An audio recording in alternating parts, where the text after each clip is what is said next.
আজ আমি আপনাদের সাথে শেয়ার করতে যাচ্ছি নিরামিষ জমজমাট একটা রেসিপি। নমস্কার বন্ধুরা, আপনারা দেখছেন সুব্রত অর্চনার রান্নাঘর। আমার আজকের রেসিপি সর্ষে বাটা দিয়ে নিরামিষ ফুলকপির ডাঁটা চচ্চড়ি। এটা নতুন কোনো রেসিপি নয়, বহু পুরনো দিনের একটা রেসিপি, প্রায় সব বাড়িতেই হয়ে থাকে। তবে আমি কি করে বানিয়ে নিচ্ছি সেটাই আজ আমি আপনাদের সাথে শেয়ার করতে যাচ্ছি।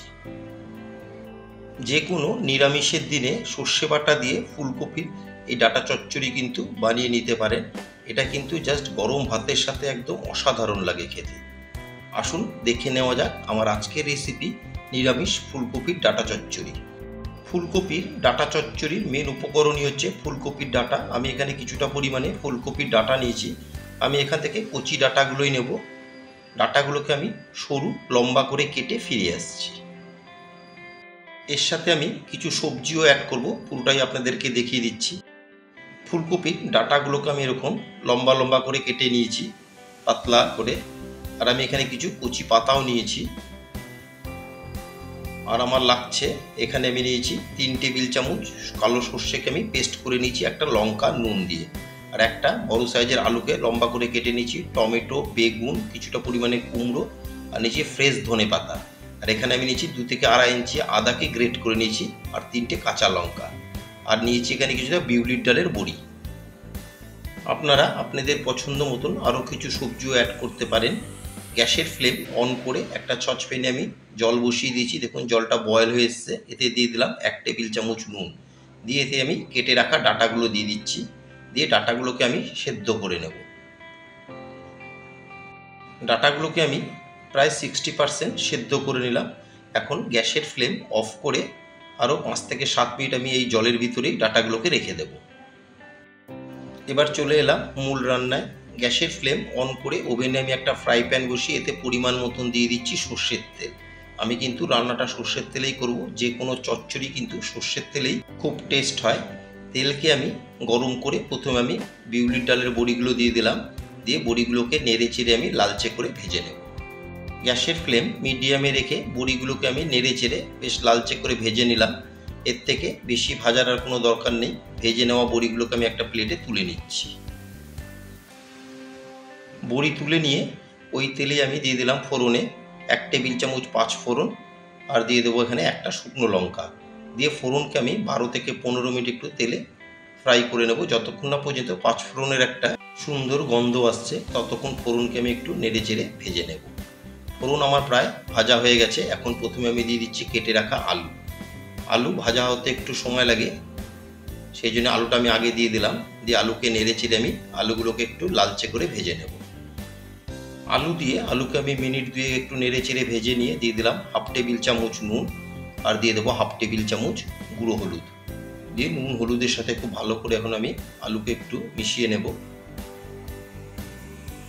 নুন হলুদ দিয়ে আলুকে বেশ আমি লালচে করে ভেজে নিলাম। এখন এর মধ্যে দিয়ে দিচ্ছি কেটে রাখা কুমড়ো।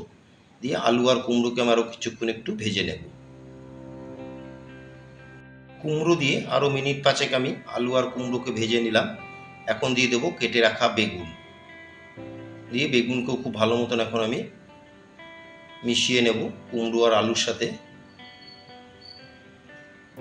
বেগুনকে খুব ভালো মতন মিশিয়ে নিয়ে এখন দিয়ে দিলাম একটা বড় সাইজের টমেটোকে আমি লম্বা করে কেটে নিয়েছি, সেই কেটে নেওয়া টমেটো। দিয়ে টমেটোকেও খুব ভালো মতন এখন আমি আলু বেগুন কুমড়োর সাথে মিশিয়ে নেব। নিয়ে গ্যাসের ফ্লেম মিডিয়ামে রেখে কিছুক্ষণ আমি ভালো করে সবজিগুলোকে কষিয়ে নেব। সবজিগুলো ভালো মতন মিশিয়ে নিয়ে এখন দিয়ে দিলাম বড় টেবিল চামচের 1 টেবিল চামচ গ্রেট করে নেওয়া আদা আর 3টে চেরা কাঁচা লঙ্কা। দিয়ে আদা আর কাঁচা লঙ্কাকেও ভালো মতন সমস্ত সবজির সাথে মিশিয়ে নেব। এভাবে আদাটা যদি গ্রেট করে দেওয়া যায় তাহলে কিন্তু আদার ফ্লেভারটা খুব সুন্দর আসে। আদা আর কাঁচা লঙ্কাকে ভালো মতন মিশিয়ে নিয়ে একটা কভার দিয়ে এখন আমি 7 থেকে 10 মিনিট সবজিগুলোকে একটু সেদ্ধ করে নেব। 10 মিনিট একটা কভার দিয়ে আমি রান্না করে নিলাম। 10 মিনিট পর কভার তুলে একবার আমি চেক করে নেব। ভালো মতন সবজিগুলোকে মিশিয়ে নেব। সবজিগুলোকে খুব ভালো মতন মিশিয়ে নিয়ে কিছু গুঁড়ো মশলা দিয়ে দিচ্ছি। প্রথমে দিয়ে দিলাম 1/2 টেবিল চামচ ধনের গুঁড়ো। 1/2 টেবিল চামচ দিয়ে দেবো আমি এতে জিরের গুঁড়ো। 1/2 টেবিল চামচ দিয়ে দেবো রেগুলার লঙ্কার গুঁড়ো। ঝালটা কিন্তু অবশ্যই আপনারা আপনাদের স্বাদ মতন বাড়িয়ে বা কমিয়ে নেবেন। দিয়ে সমস্ত মশলাকে আমি ভালো মতন একবার সবজির সাথে মিশিয়ে নেব। মশলা দিয়ে মশলাকে ভালো মতন মিশিয়ে নিয়ে দিয়ে দিচ্ছি 1 টেবিল চামচ চিনি। চিনিটা কিন্তু অবশ্যই দেবেন, যে কোনো নিরামিষ তরকারিতে একটু চিনি দিলে কিন্তু টেস্টটা ভালোই হয়। এটা আমি কিন্তু কোনো মিষ্টির জন্য দিচ্ছি না, জাস্ট রান্নাটা ব্যালেন্স করার জন্য 1 টেবিল চামচ দিয়ে দিলাম চিনি। দিয়ে চিনিকেও খুব ভালো মতন সমস্ত সবজির সাথে মিশিয়ে নেব। চিনি দিয়ে চিনিকে ভালো মতন মিশিয়ে নিয়ে এখন দিয়ে দেবো আমি সেদ্ধ করে জল ঝরিয়ে রাখা কপির ডাঁটা। দিয়ে ডাঁটাগুলোকে এখন সমস্ত সবজির সাথে ডাঁটাকে এখন মিশিয়ে নেব। ডাঁটা দিয়ে ডাঁটাকে আমি খুব ভালো মতন সমস্ত সবজির সাথে মিশিয়ে আমি 5 থেকে 7 মিনিট কষিয়ে নিলাম। এখন আমি এতে দিয়ে দেবো পরিমাণ মতন জল। খুব বেশি জল দেবো না, কারণ আমি ডাঁটাগুলোকে আগেই সেদ্ধ করে নিয়েছিলাম। জাস্ট আলুটা সেদ্ধ হওয়ার মতন একটু আমি দিয়ে দিলাম জল। আমি এখানে মেজারমেন্ট কাপের 1 কাপ দিয়ে দিয়েছি জল। দিয়ে জলকে খুব ভালো মতন সমস্ত সবজি ডাঁটার সাথে মিশিয়ে নেব। জলকে সমস্ত সবজির সাথে ভালো মতন মিশিয়ে একটা কভার দিয়ে এখন আমি 5 থেকে 7 মিনিট রান্না করে নেব। কভার দিয়ে আরও 7 মিনিট আমি রান্না করে নিলাম। 7 মিনিট পর কভার তুলে একবার আমি ভালো মতন মিশিয়ে নেব। এতক্ষণে আমার সমস্ত সবজিগুলো কিন্তু খুব সুন্দর সুসেদ্ধ হয়ে গেছে। এখন আমি দিয়ে দিলাম ভেজে রাখা বিউলির ডালের বড়ি। বড়িগুলোকে একটু আমি হাত দিয়ে ভেঙে নিয়েছিলাম, নিয়ে বড়িকে খুব ভালো মতন সমস্ত সবজির সাথে মিশিয়ে নেব। বড়ি দিয়ে আরও মিনিট 5 আমি রান্না করে নিলাম। এখন আমি এতে দিয়ে দিচ্ছি বেটে রাখা সর্ষে বাটা। আমি এখানে 1/2 টেবিল চামচ নুন আর একটা কাঁচা লঙ্কা দিয়ে 3 টেবিল চামচ সর্ষেকে পেস্ট বানিয়ে নিয়েছিলাম, সেই সর্ষে বাটা দিয়ে দিলাম। দিয়ে সর্ষে বাটাকে খুব ভালো মতন মিশিয়ে নেব। সর্ষে বাটা দিয়ে কিন্তু খুব বেশিক্ষণ রান্না করার কোনো দরকার নেই, আরও মিনিট 2 আমি রান্না করে নেব। সর্ষে বাটা দিয়ে আরও মিনিট 2 আমি রান্না করে নিলাম। এখন নামানোর আগে দিয়ে দিচ্ছি কিছুটা ফ্রেশ ধনেপাতা কুচি।